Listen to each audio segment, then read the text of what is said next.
Would you like to know how to start speaking English fluently? Then just start living English.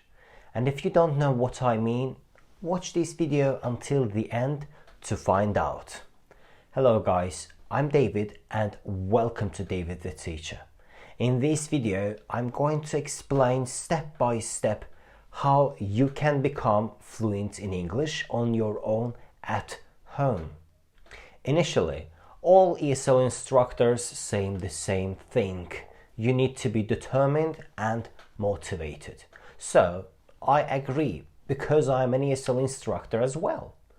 All these personality traits as being determined and motivated or demonstrating perseverance are great, but they are literally nothing compared to this strategy. And I don't say that you don't need them. No, all I'm saying is you need an effective strategy. Otherwise, it's going to be a hell of a journey that will take a lot of time and a lot of energy. And usually people just give up in the middle of the process.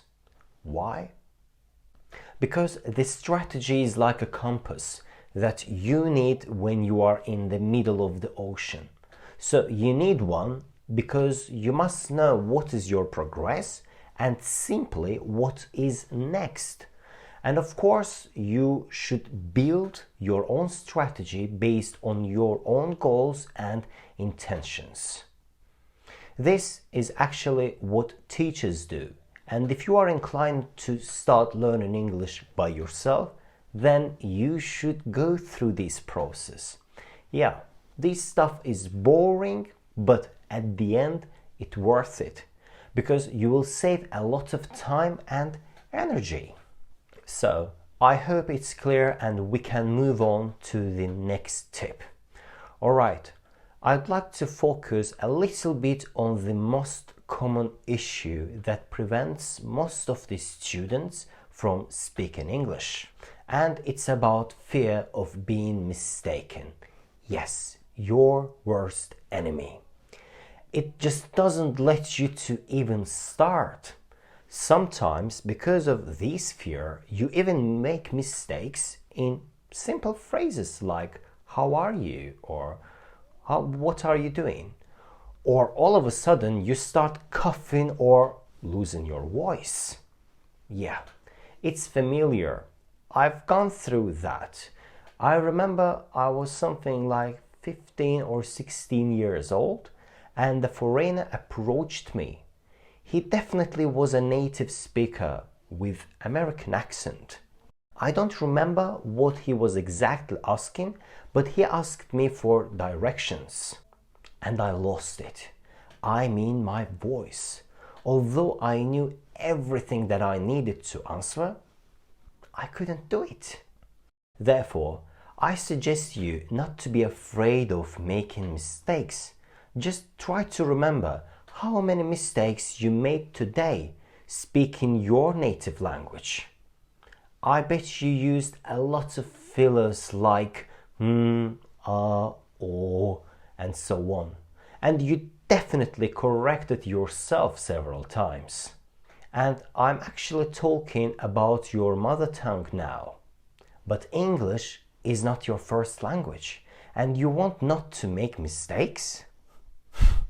Come on, even natives make. So you shouldn't be afraid of making them, because everybody knows that you are not a native speaker.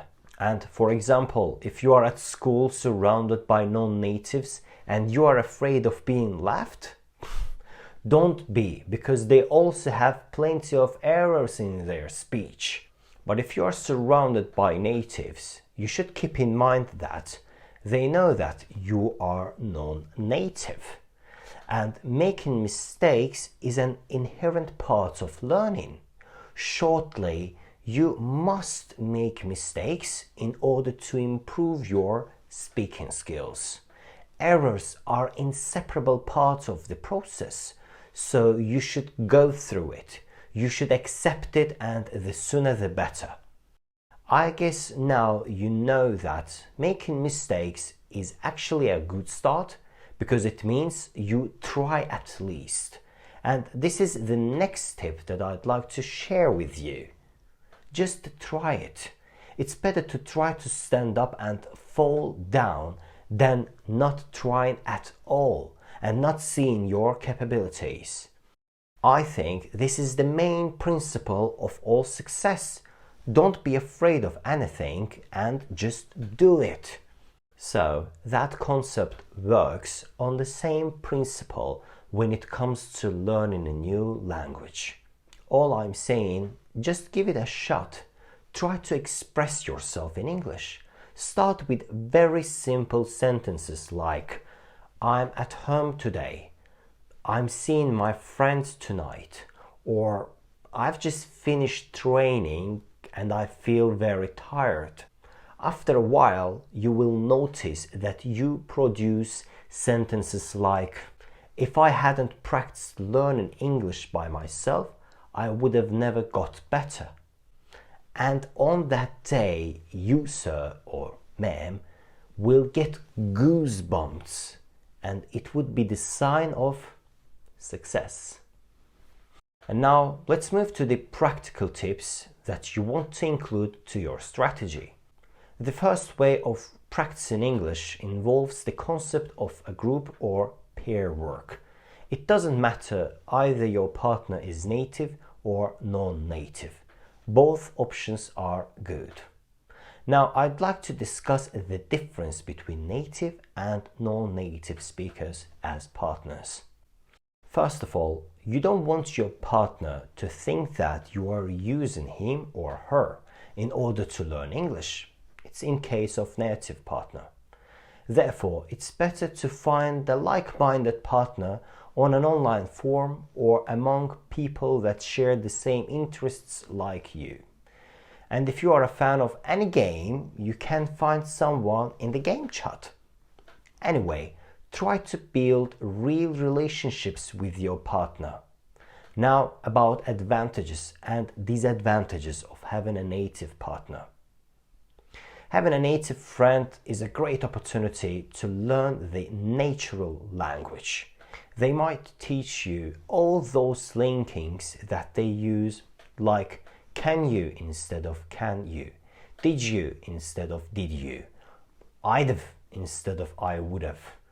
Also elisions like I have to go instead of I have to go, or fish and chips instead of fish and chips.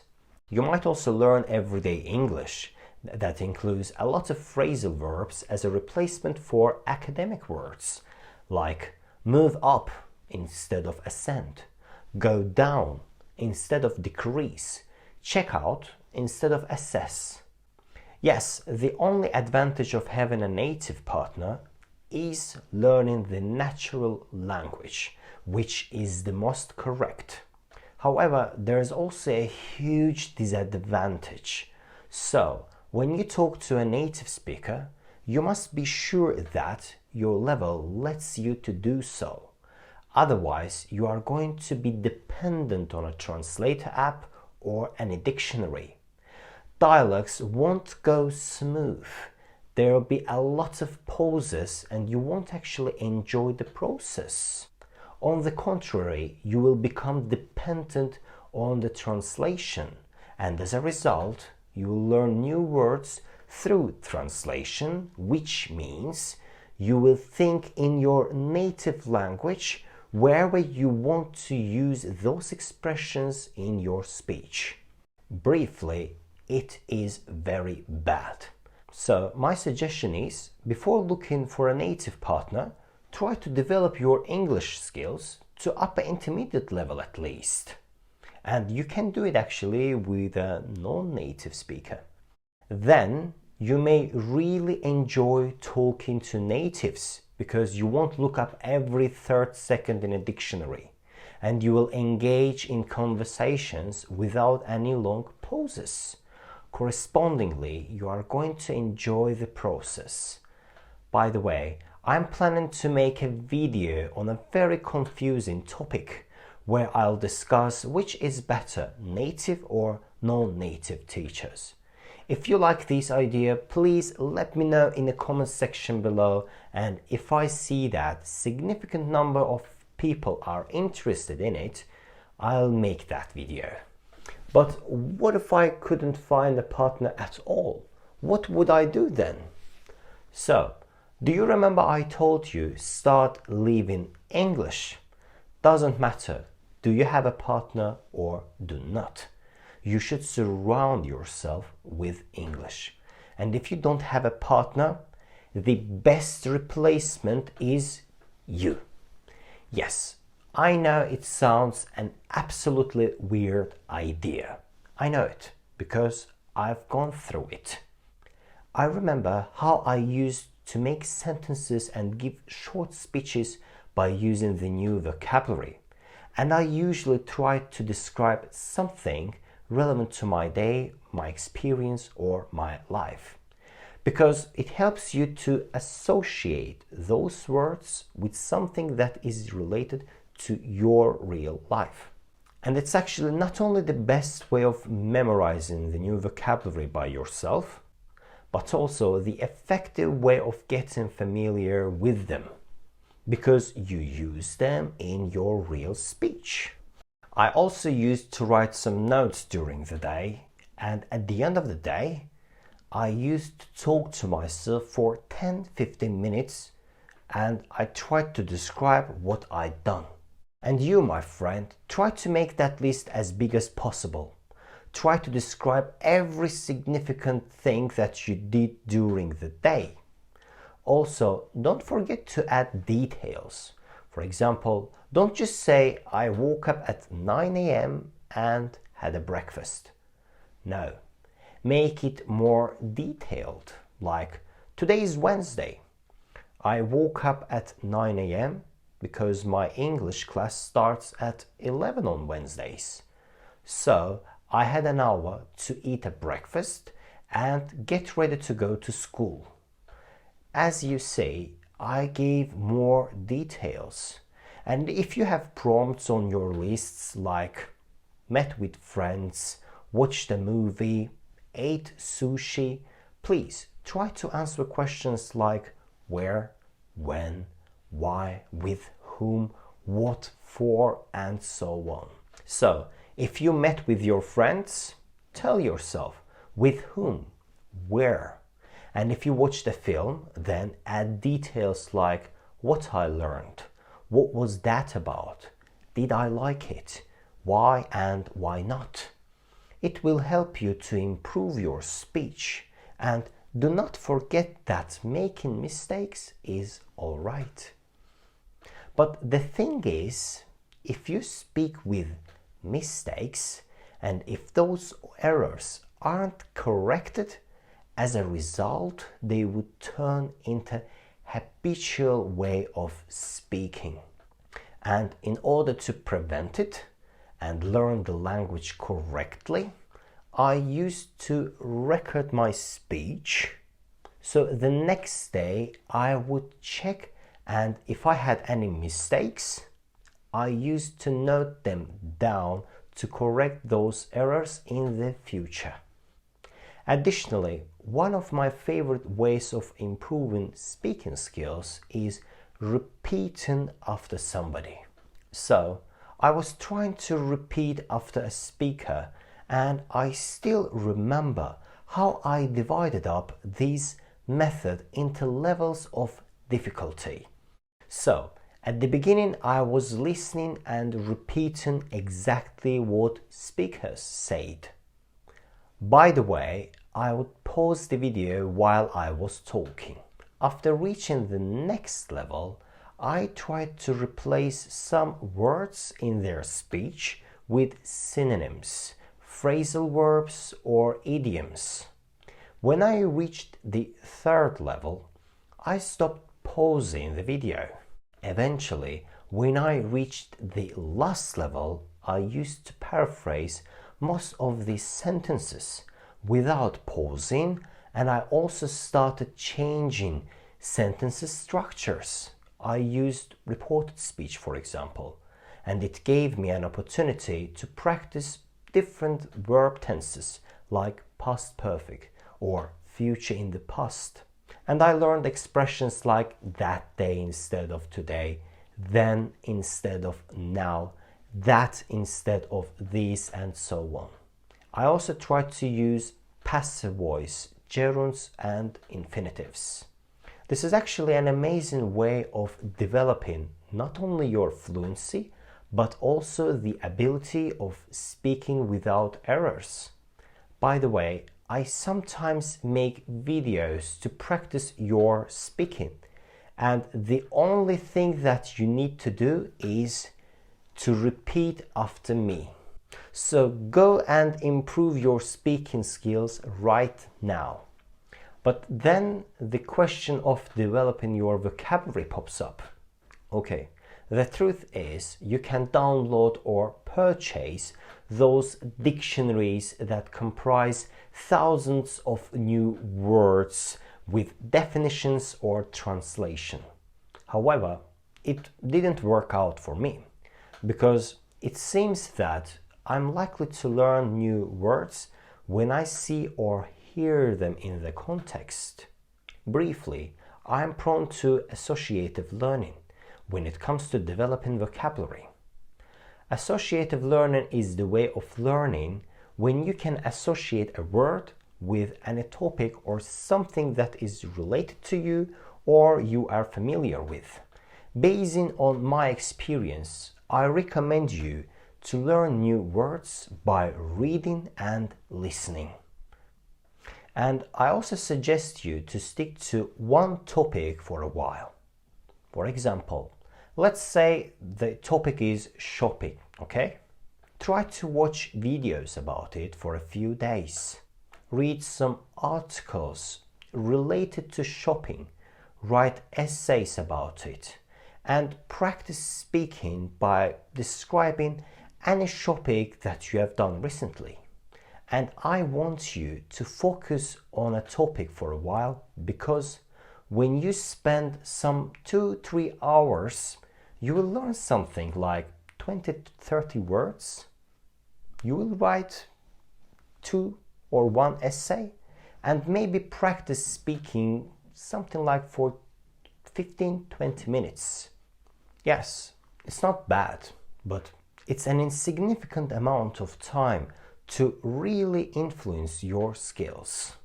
However, studying for 2-3 days can noticeably change your vocabulary and skills that are responsible for the language production.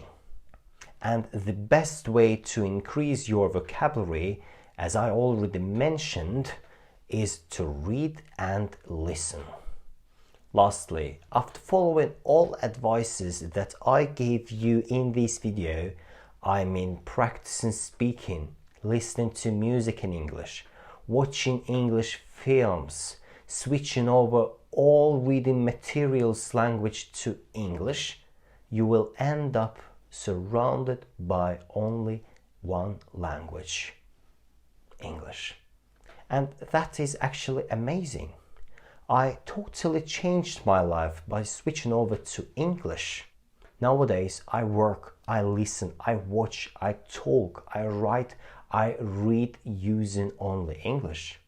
And I actually love it because English is an effective way to become closer to the world, to join various forums or groups, and the amount of available information increases substantially. And if you want to learn about benefits of learning English, please watch my another video where I describe how it can change your career, open new doors for you, and how it changed my life. So guys, I really appreciate that you watch my videos, and I'm really trying to find interesting topics for you. And in this video, I recommended you several ways of improving your speaking at home, like talking to yourself, not being afraid of making mistakes, and finding a partner, and so on. So, thanks for watching this video, and if you really liked it, subscribe to my channel and like this video. And of course, I'm going to see you in the next one. Have a nice day. Bye bye.